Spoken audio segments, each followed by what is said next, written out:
তিউনিসিয়ায় ২০২১ সালে পশ্চিমা সমর্থনে গণ অভ্যুত্থানের মাধ্যমে স্বৈরশাসক জানি এল আবেদিন বেল আলীকে ক্ষমতা থেকে উৎখাত করা হয়। এ ঘটনাকে বলা হয় জেসমিন বিপ্লব। গণতন্ত্রের স্বপ্ন দেখেছিল দেশটির জনগণ, কিন্তু এক দশকের বেশি সময় পার হয়ে গেলেও তিউনিসিয়ার অর্থনৈতিক ও সামাজিক কাঠামোতে কাঙ্ক্ষিত পরিবর্তন আসেনি। একই ধরনের রাজনৈতিক পরিবর্তনের মধ্য দিয়ে যাচ্ছে বাংলাদেশ, ইঙ্গিত দিচ্ছে বাংলাদেশে আরব ওই দেশটির পরিণতির দিকে। জেসমিন বিপ্লবের পর তিউনিসিয়ায় অন্তর্বর্তী সরকার গঠিত হয়েছিল।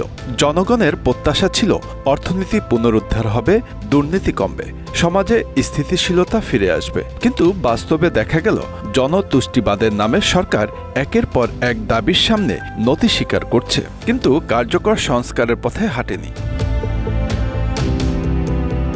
ফলাফল একটি দীর্ঘমেয়াদী অস্থিতিশীলতা। তিউনিসিয়ার অর্থনীতি ধ্বংসের দ্বার প্রান্তে পৌঁছেছে, বিনিয়োগকারীরা মুখ ফিরিয়ে নিয়েছে, মূল্যস্ফীতি বেড়েছে আর কর্মসংস্থান সংকুচিত হয়েছে। বাংলাদেশেও দীর্ঘদিনের শাসন পরিবর্তনের পর অন্তর্বর্তী সরকার দায়িত্ব নিয়েছে, কিন্তু ৬ মাস পেরিয়ে গেলেও জন আকাঙ্ক্ষাগুলোর বাস্তবায়ন নিয়ে অসন্তোষ রয়ে গেছে। আইনশৃঙ্খলা পরিস্থিতির উন্নতি না হওয়া, বিনিয়োগ কমে যাওয়া, মূল্যস্ফীতি ও দারিদ্র্যের ঊর্ধ্বগতি সব মিলিয়ে দেশের অর্থনীতি এখন একটি জটিল পরিস্থিতির মধ্যে দিয়ে যাচ্ছে বলে মনে করছেন বিশ্লেষকরা। ওই বিশ্লেষকরা আরও বলছেন, তিউনিসিয়ার মতো বাংলাদেশের সরকারও দাবি মেনে নিতে ব্যস্ত, কিন্তু স্থায়ী সমাধানের পথে হাঁটছে না। উদাহরণ হিসেবে বলা যায়, এইচএসসি ও সমমানের পরীক্ষার ক্ষেত্রে অটোপাসের দাবি মেনে নেয়া, সরকারি কর্মচারীদের মহার্ঘ ভাতা, ৭ কলেজকে ঢাকা বিশ্ববিদ্যালয় থেকে মুক্ত করা।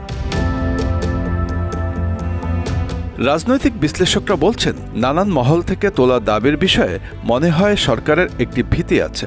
যৌক্তিক দাবির ক্ষেত্রে অযৌক্তিক দাবিও কিছু ক্ষেত্রে মেনে নেওয়া হয়। বিশেষ করে ছাত্ররা যদি কোনো দাবি করে তখন বিচার বিবেচনা করে না, আবার যৌক্তিক অনেক দাবি পূরণ হচ্ছে না।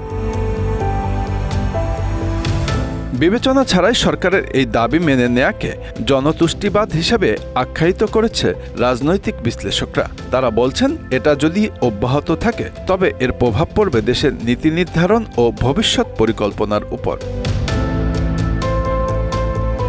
তিউনিসিয়ার অর্থনীতি আজ চরম সংকটে। বেকারত্ব বেড়েছে, বৈদেশিক বিনিয়োগ কমে গেছে, সরকার নাগরিকদের মৌলিক চাহিদাগুলো পূরণ করতে হিমশিম খাচ্ছে। বাংলাদেশের বর্তমান পরিস্থিতির সঙ্গে এটি তুলনা করলে স্পষ্ট হয়, যদি কার্যকর সংস্কার ও সুশাসনের ব্যবস্থা নেওয়া না হয় তাহলে একই পরিণতি হতে পারে।